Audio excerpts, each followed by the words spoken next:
Walker says his first instinct was to call 911, but check out how rocky this shore is. He says even if he could climb down to the water's edge, 52 commercial properties in Branson were affected by the tornado, and they're pretty divided in the repair process. About a quarter of them, or 14 properties, are like this one.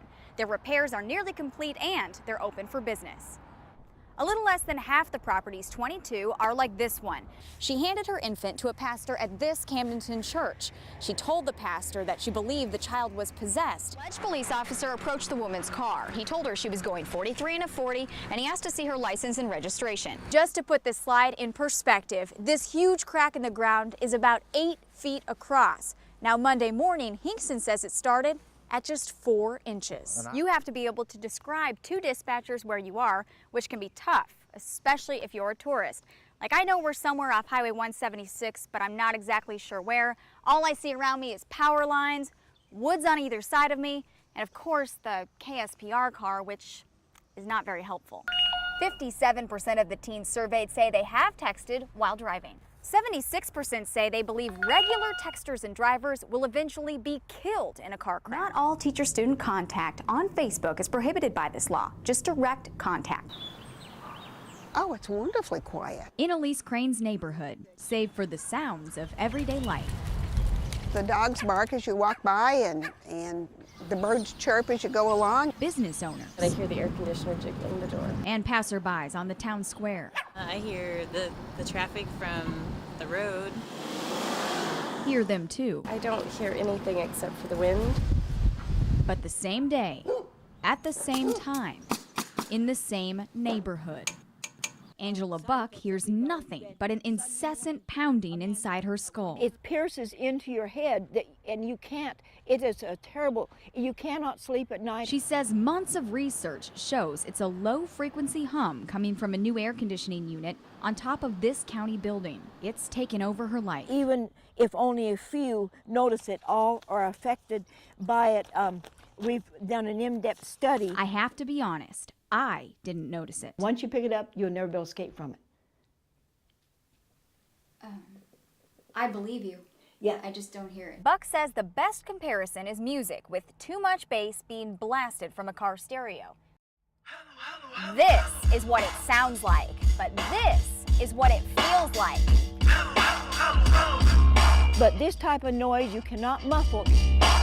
She's gone door to door, collecting nearly 200 signatures and countless stories of struggle. Roommate is having very bad migraine, dizziness, heart problems, blurred vision, and nausea, seizures. She's begging for the city of Ozark's help. We have nuisance ordinances, and of course, in the nuisance ordinances, some of those things are smoke and odor, and noise is one of those. When you're talking about low frequency noise that you can't hear, then that's something different. So we would first have to establish that a nuisance existed. Buck offers this as proof. On the same day, at the same time, in the same neighborhood. It's as if these two neighbors are on two different frequencies. It's wonderfully quiet. If you can't hear that buzzing, you must be deaf. That's what left of we called it our steer barn. The tornado took all 6 of John Coons's buffalo barns and a good portion of his house. There was a big deck here that left. But not his life or his wife or most of their memories. We lost lots, but we didn't lose a lot of our things that means much to us. That, you know, you can't replace lots of things, but we can replace everything. Oh, but it will cost them. You never have enough insurance. And Coons doesn't have FEMA either. The agency has refused to offer individuals affected by the leap year tornadoes any financial assistance. If one person, house is blown away, trashed, they deserve to be helped the same as where there's 150 in the city done.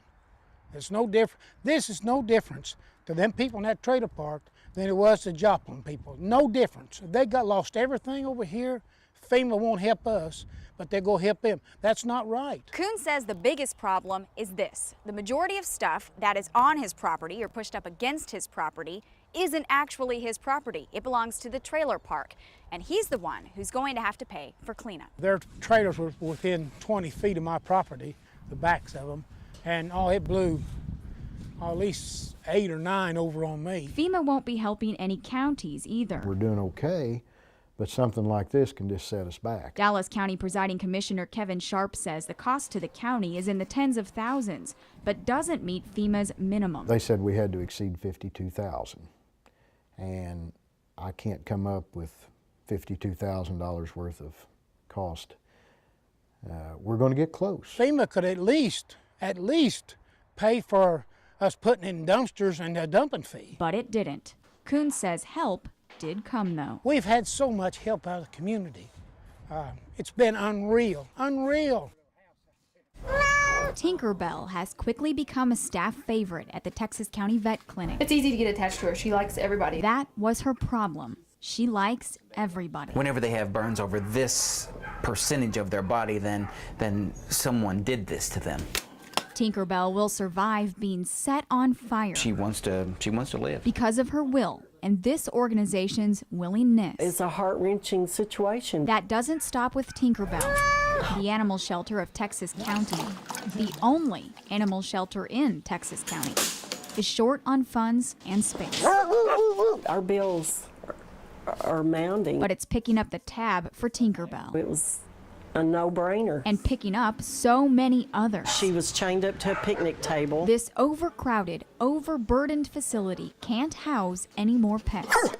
The fact that the shelter can't accept any new animals is unfortunately not stopping people. 2 or 3 times a week, and this is getting worse, shelter employees are finding puppies, kittens, dogs, cats left on the front door of the shelter. Also, animals tied to the fence overnight. Sometimes people are even resorting to throwing their pets over the barbed wire fence. A lot of people will leave a note and tell us their animal's name and their situation, and they hate to leave them, and please take care of them.